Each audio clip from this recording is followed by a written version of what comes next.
High বন্ধুরা, আজকে আমি দারুণ রেসিপি নিয়ে চলে এসেছি। চুনো মাছ দিয়ে সবজি দিয়ে আজকে রেসিপি বানাবো। তোমরা দেখতে থাকো আর সঙ্গে থাকো। এখানে সব সবজি কেটে ধুয়ে নিয়েছি। এখানে চুনো মাছ ধুয়ে লবণ হলুদ মাখিয়ে আমি ভেজে নিচ্ছি। চুনো মাছ ভাজা হয়ে গেছে, ওর মধ্যে আমি আলু ভেজে নিচ্ছি। লবণ আর হলুদ দিয়ে আমি আলুটাকে ভেজে নিলাম লাল লাল করে। এখানে সিম ভেজে নিচ্ছি।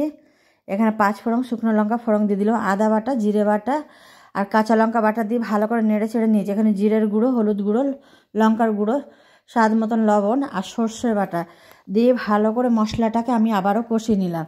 নেওয়ার পর এখানে সজনের ডাঁটা ছিল, কয়েকটা মিটলি ছিল, দিয়ে ভালো করে কষিয়ে এখানে কুমড়ো সব সবজিগুলো দিয়ে আমি ভালো করে কষিয়ে নিচ্ছি। রেসিপিটা দারুণ হয়েছে খেতে বন্ধুরা, তোমরা অবশ্যই বাড়িতে ট্রাই করো। ভিডিও ভালো লাগলে লাইক করো, কমেন্ট করো, আমার চ্যানেলকে সাবস্ক্রাইব করো।